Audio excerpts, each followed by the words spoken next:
Listener discretion is advised.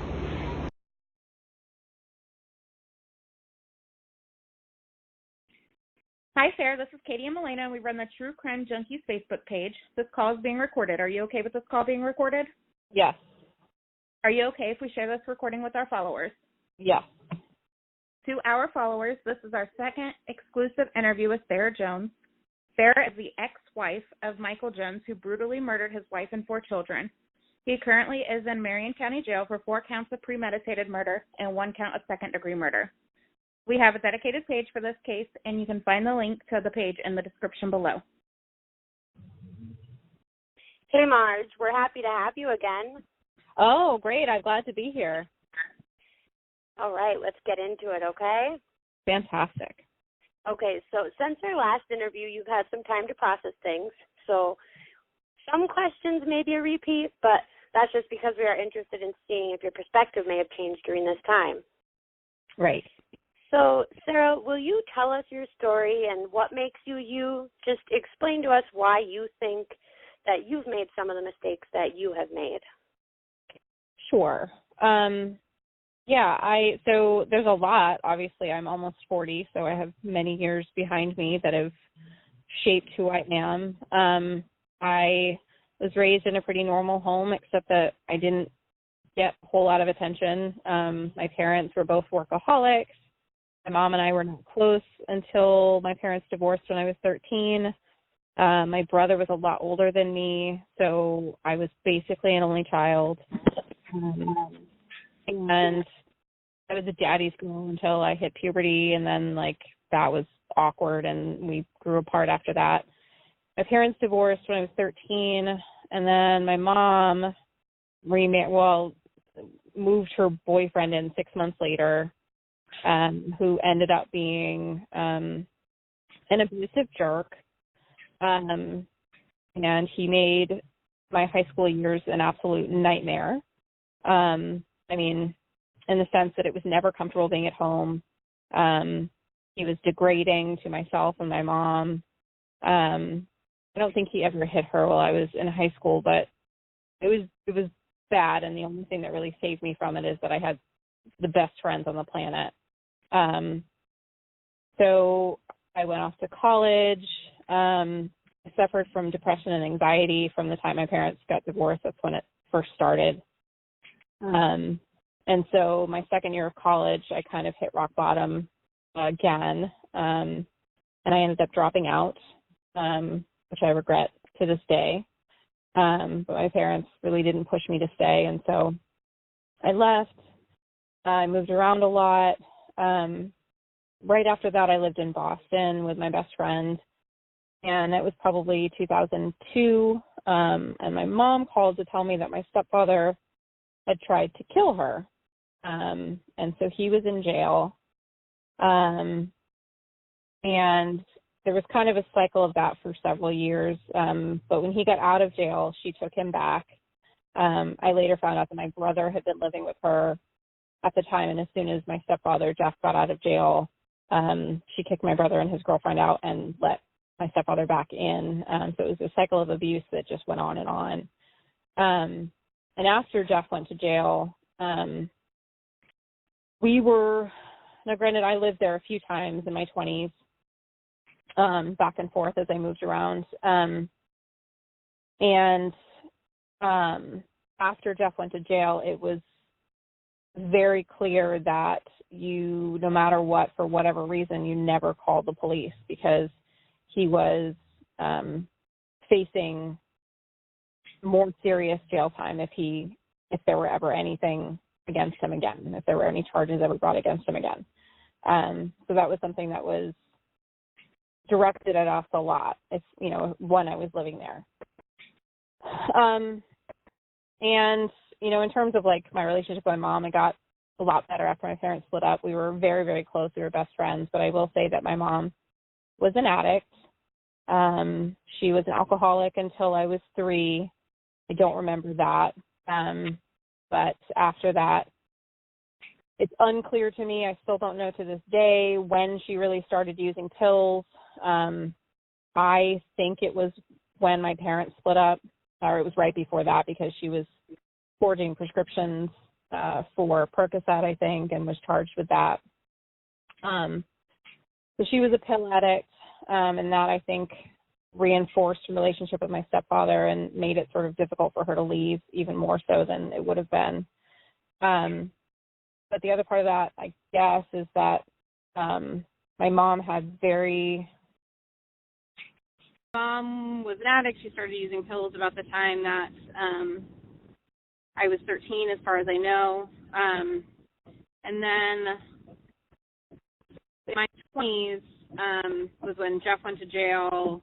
My mom brought him back in, and it was made very obvious that, if we ever called the police for any reason, unless it was obviously dire, that we would be punished in some way by Jeff. And definitely I was scared of him. Even though he never hit me, nor did I ever see him hit her, but I knew that he tried to kill her anyway. I knew he was scary. And then, so, nothing was ever good enough that I ever did, especially with him. And so that kind of is why I, excused why I accepted the bullshit that Michael put me through. From the outset of our relationship, he lied a lot. And I don't know, partly because I was the child of an addict, I think, and I wanted to people please and fix everybody, and I thought I could fix him, and, so I just kept excusing it and putting up with it over and over again. And I'm, to this day, think to myself, what if? And then I think, but then I wouldn't have my kids. And that's the other thing. And I think one of the reasons that I get so upset, and I shouldn't probably read or know what's going on in the other group that's so critical of me, because it hurts. But, I went back and forth a lot in college about what I would be, what career I wanted to follow. But what I always knew I wanted was to be a mom. That's something that never wavered in my mind. And in fact, when I met Michael pretty early on in our relationship, he mentioned that he might not be able to have kids. And that was upsetting to me because that's something that I always wanted. But because I loved him, I figured we'd work it out. And of course, lo and behold, Michael's the most fertile person on the planet.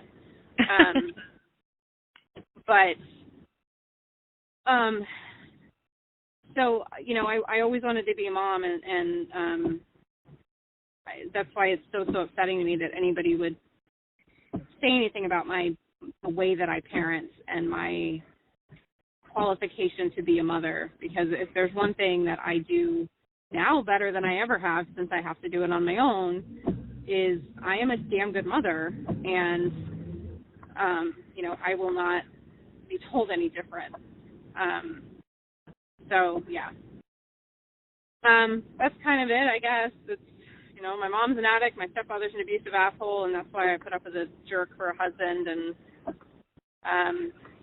the whole cop thing. I will add another thing to that when the kids and I moved home to Vermont in 2015, we were living with my mom and stepfather for a couple of months, and during that period, things were, and I didn't know this when my mom asked us if we wanted to come stay with them, things were really bad. Jeff was drinking a lot. He would come home every night at 11 after his shift and start drinking, most of the time to the point where he would become belligerent and loud at all hours of the night. And my kids and I were staying in one bedroom together off of the kitchen. It's a very small house.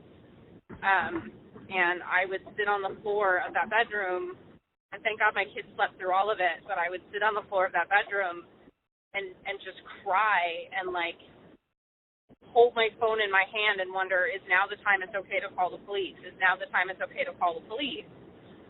And then I never did. No matter how scared I got, I never did, because nobody was being hurt. But then one night, Jeff was at work, and my step-uncle was living in the house, and there'd been a big fight the night before, and then So my uncle said he was going to go kill himself. And he went downstairs where he lived in the basement, and my mom, who was 90 pounds soaking wet, followed him downstairs. My kids and I were upstairs right above them, and I heard a gun go off. And so then I called 911. And I took my kids out of the house to the car, and we were going to leave, but then, like, it turned out everybody was okay, so we were in the driveway. But as I walked back in the house, my mother scolded me for calling 911 because she knew that if Jeff found out, which he did, that he would be angry and we might all be in big trouble. And as it turns out, it's because as a felon, he was not supposed to have guns in the house. And so if a cop had come there and seen that, he would have been arrested. But, you know, if there's anything I can offer as some sort of excuse as to why I did what I did as far as lying to the police the morning that they called, that's one of the things that I would say is that it had just been ingrained in me to be fearful of that. Yeah. So that's kind of me in a nutshell, I guess. Very long-winded one.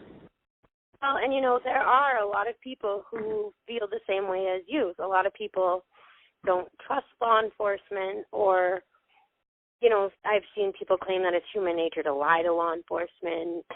There's people who believe they'll twist your words. Well, and I don't even know that it's that so much as the person in front of you who may, quote-unquote, punish you for telling the police what they don't want them to know, kind of thing. Right. And I say that, which may be torn apart because I wasn't in fear of Michael, but in a sort of subconscious representation of my stepfather. He and Mike are pretty similar in some ways. They're both fiery in their tempers.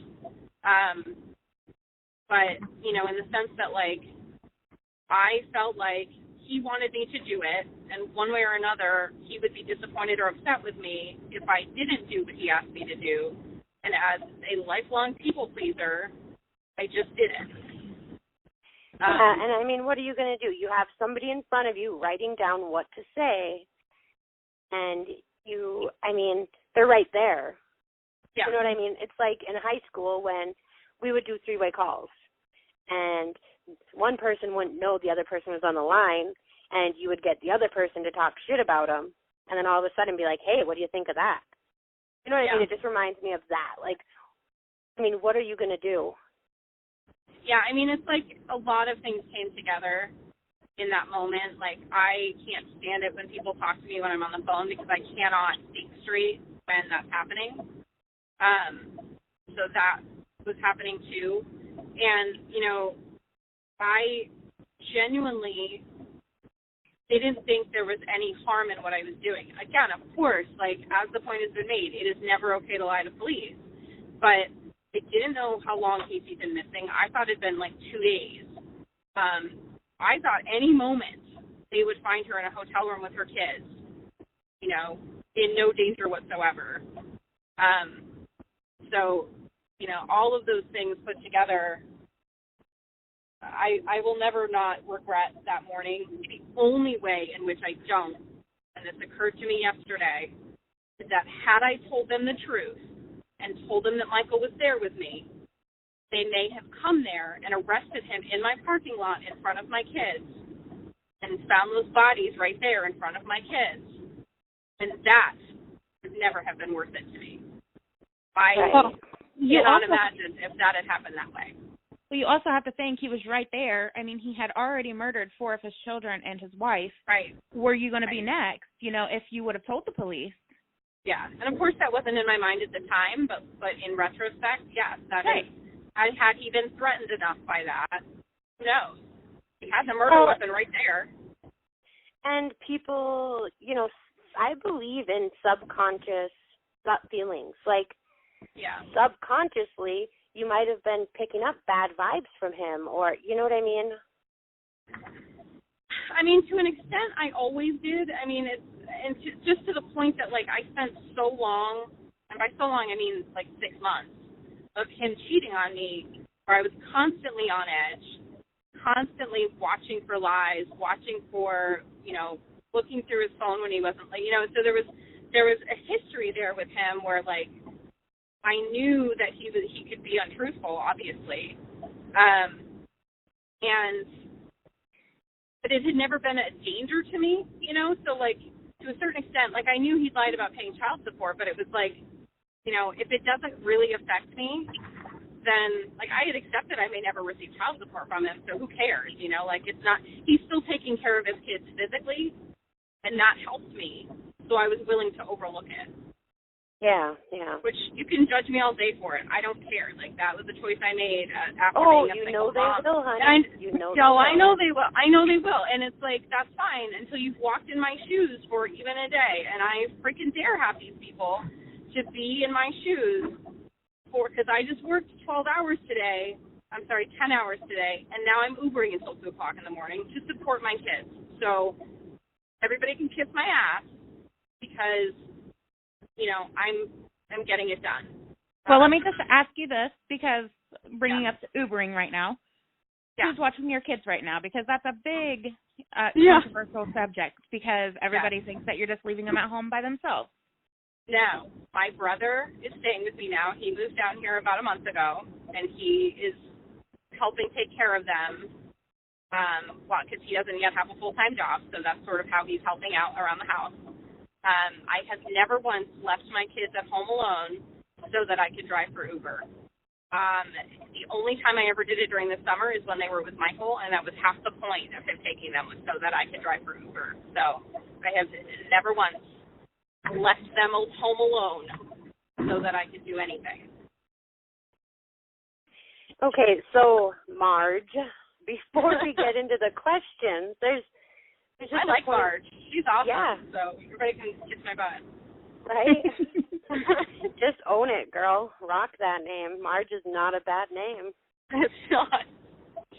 Okay, so there's just a point that I want to make that's been bugging me, because there's a lot of people who are totally anti-Sarah. They say you're complicit in these crimes. You knew. You had to have known. And I just want to say that as a mom, I can relate to you as a mom, and I can say without any doubt in my mind that had you known, your kids would not have been with him most of the summer. Agreed. I mean, it's common sense. Common sense. Absolutely not. So I would just like this. Yeah. So I just want to say that the haters, they need to put themselves into your shoes, because if you knew, would you have sent your kids with him? Really? Come on. No. I mean, I have to say, there is a good long list of things that have shook me to my core in this situation. And one of the things that I think horrified me the most was knowing that while my kids were there for July, there was a body in one of the rooms. There was a dead body there. If I had ever, I have said for years to my girlfriends in defense of my moving here that no matter what, I never was worried about my kids being with Michael. He was never violent or harmful in any way, and had he ever demonstrated any tendency like that, I never would have let my kids near him. Let me make the point again. I have always wanted to be a mother. I value my position as a mother with great reverence, and I will mama bear my way through anything to protect my kids from any sign of distress or being harmed. So even if it had been him, if I had had an inclination that he was capable of hurting another adult, let alone children, never would I have let them be there. So absolutely not. Okay, now there's another thing that I want to nip in the butt right away. Some people have shared screenshots trying to use against you, saying that you were a member of an Alcohol Anonymous support group on Facebook, saying that you knew Mike was a drunk and you still sent your kids there. Do you want to let them know why you were really a member of that group?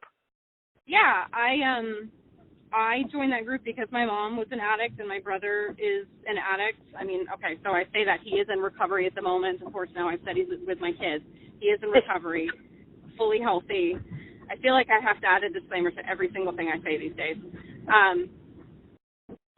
So because in particular my mother was an addict and that created, you know, a lot of complicated feelings for me, I joined Al-Anon through the encouragement of a friend of mine who was also in it, for the support of, there's a very particular set of emotional handicaps that happen when you're the child of an addict or an alcoholic, and I wanted to try to get better from that. So it really didn't have anything to do with Michael. Michael did drink. I mean, I'm not going to lie. Like, he drank sometimes way more than I wanted him to, but I also had no sense of normal because no one in my household drank. You know, we didn't have alcohol in my house because my mother was a recovering alcoholic. So I didn't know if the way he was drinking was a normal adult way to drink or not. And maybe, I don't know. I don't know if it was. Right. Okay, so we all say that hindsight is 20/20. I know you touched on this a little bit, but looking back on your relationship with Mike, was there any, like, subtle signs of violence, like punching holes in walls or breaking prized possessions or anything like that? No. The only thing I will say is, like, you know, he would get angry at other drivers sometimes, and, you know, in the same way that we all probably do, and especially if the kids were in the car and somebody drove kind of in a way that might have put us in danger, things like that. But for the most part, Mike was pretty mellow. I was never scared of him. You know, I never felt like I was going to be harmed, and I had a history of living with somebody who made me feel that way. So, you know, I didn't feel in danger of being physically harmed by him. And if anything, I was the one more likely to throw a plate. You know, it was just, I probably have more of the likelihood to kind of have that reaction than he would. And not to say that I'm violent, obviously, but he just never came across that way. He just wasn't, he didn't come across that way. No, that's why I'm sorry. No, you're good. Keep going, girl. I was just going to say, I know that, you know, you guys started a discussion today about, you know, why people think Michael did this, and I'm certainly not going to try to answer that. But in terms of him being abusive and this being an extension of that, like, I don't know. I can't speak to whether he actually was abusive of Casey, but he certainly never was of me, and I guess I haven't heard of a situation where somebody just became an abusive partner after having not been one for so long. So I guess I'm just not sure if that's true. Hello, True Crime Junkies members. You have reached the end of the first part of a 3-part interview with Sarah Jones. The next part will be released tomorrow evening. If you have any questions for Sarah, please be respectful and ask them in the comment section of this interview on the True Crime Junkies group that is linked below. While we can't promise that she will answer all questions, she is here to provide answers, and she has been very forthcoming with us. We know some of you may not believe her, and that is also okay. We just ask that you remain respectful.